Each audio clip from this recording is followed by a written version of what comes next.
from Seoul. We appreciate you both. Thanks for your reporting. Our next guest now is a former CIA Deputy Division Chief for Korea, Bruce Klingner, coming to us now from Washington.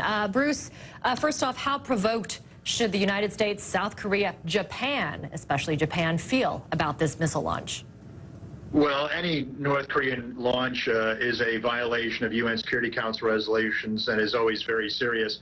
The fact that it's the first time they've flown over Japan since 2009 makes it even more provocative, even riskier behavior by the regime. So we should react strongly to it. But we're also unaware yet of the details. Some have said 3 missiles, some have said 1 missile that's broken into 3 parts. So oftentimes the initial report is not accurate, as we saw over the weekend when the U.S., South Korea, and Japan had 3 different readouts of what those short-range missiles were. How great is such a risk of a mistake where a plane or a ship is hit by one of these missiles from North Korea?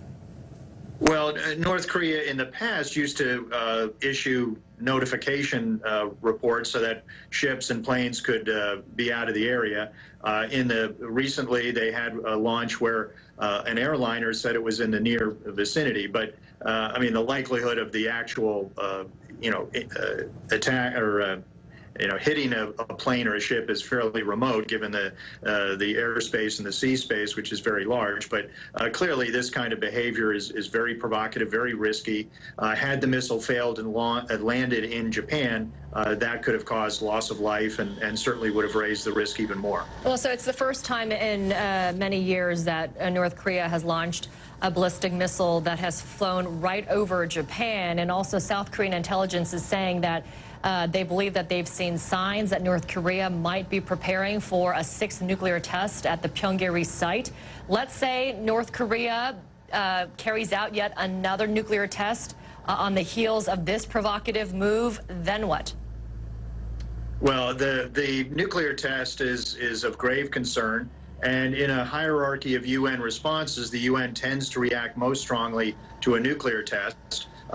Recently, we've had the UN imposing stronger sanctions against North Korea, moving from really targeted financial measures directed at specific violators towards broader economic sanctions, such as we saw with Iran and that led to the Iran nuclear deal.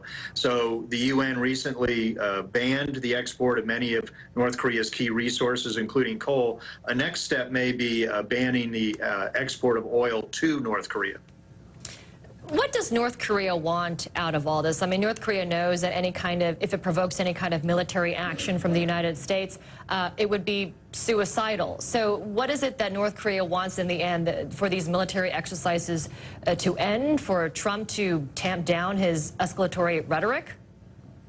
Well, there are several objectives that North Korea has. They want to develop and refine a military capability. They've been working on nuclear weapons since the 1960s. They've worked on an array of different missile delivery systems so that they can threaten the United States and its allies with nuclear weapons. They already can hit South Korea and Japan with nuclear weapons, and now they're working on the ability to hit Guam as well as the continental U.S. So they want to be recognized as a nuclear state. They want the U.S. to abrogate its treaty with South Korea and Japan. They want the U.S. troops to be removed from the Western Pacific, and they want the U.S. to end its nuclear umbrella or extended deterrence guarantee to our allies. Well, do you think it's time that the world recognize North Korea as a nuclear state, considering that it has apparently produced a miniaturized nuclear warhead and has the ICBM capability?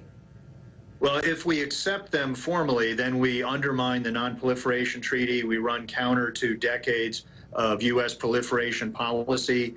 It also undermines our support, or would be perceived to undermine our support to our allies.